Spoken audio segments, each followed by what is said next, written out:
It's impossible to miss this building. It's right next to one of the only major roads in the area.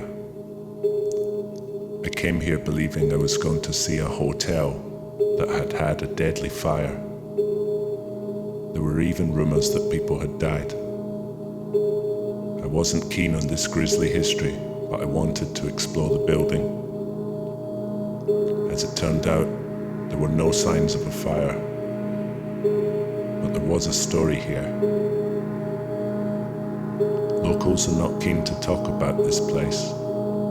Legal problems and lawsuits may explain their silence. It seems this place breached regulations or building permissions and was forced to shut after a bad flood. It's the easiest place to get into. No gates, no guards, no fences. It's daylight and people can clearly see us from the road. No problem, it seems. I walk over the moldy carpets, every window missing. The first thing I notice is the wood on the walls, floor, stairwell. I rule out the fire theory.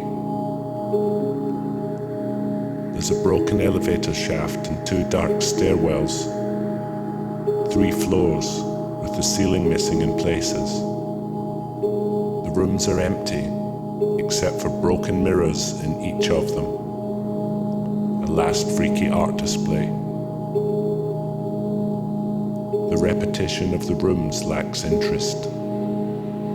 I go in room 201.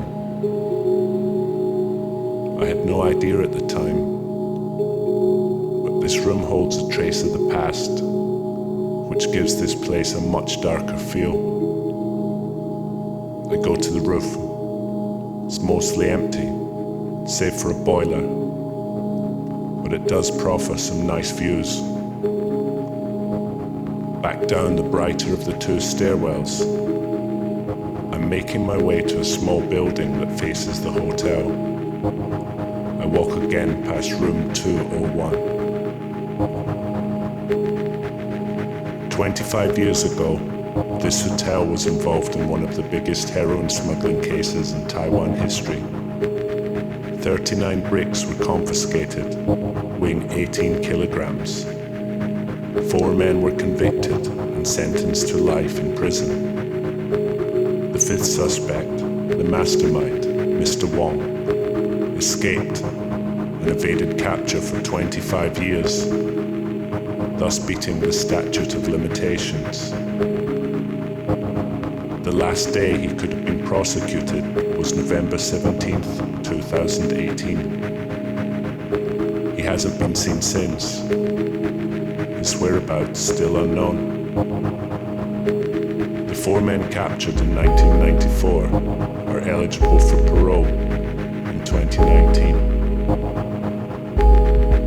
A ship captain was offered 100,000 Taiwan dollars per kilogram of heroin to complete the delivery.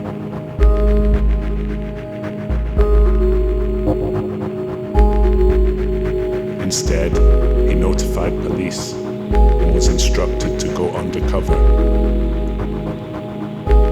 He received 200,000 up front. He was told to wait at Meizhou Island in Fujian Province, China. He completed his mission with the help of a Chinese fishing boat. Upon arrival back in Taiwan, the police were waiting.